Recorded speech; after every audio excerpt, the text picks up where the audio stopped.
जब ते भइल बहादी जियल भइल बेहाल। सास ससुर आपत्ति जियल कैले दुश्वार। जब से जी के फरमाइश पूरा करे दिन रात, दूध और चाय बनाओ कब तक हुई बात।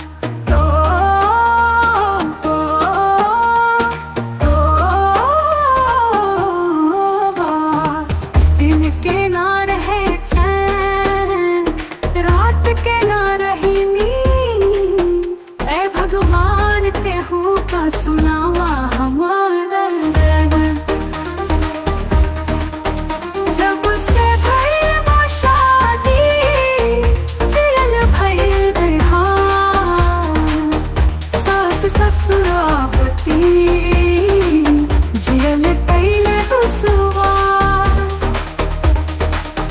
जी के आदेश भोर ही से शुरू होई, झाड़ू पोछा लिपाई अन्नों पिसाई होई। अचके कहे घर साफ, अचके कहे रसोई, मैं समझाई लोगन के बड़ी मुश्किल होई। जब से भइल बा शादी जियल भइल बेहाल। सास ससुर आपत्ति जियल कैले दुश्वार।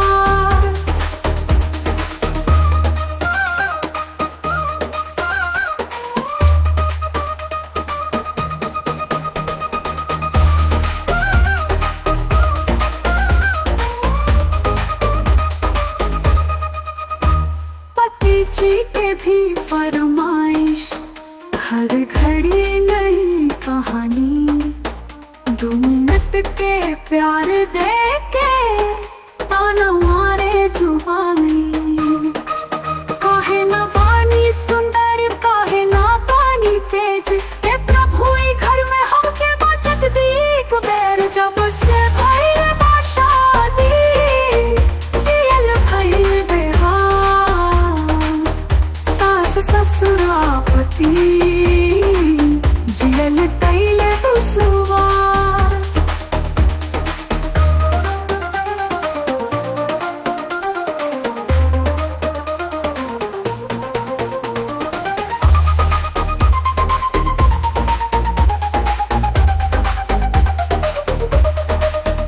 सब पल सुन सुन के बानी थाकल बेचार। अब ताए के बात कहले चाही संसार। भगवान करस मदद राखस सम्मान, नारी के जिंदगी में भरस खुशियाँ महान।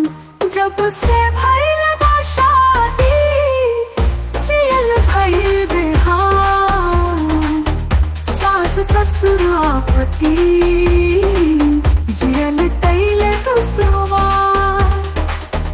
जब से भइल बा शादी जियल भइल बेहाल। जियल भइल बेहाल।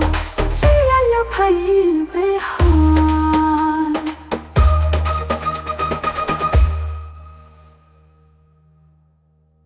सब कर सुन सुन के पानी थाकल बेचार। अब तक एक के बात कहले चार।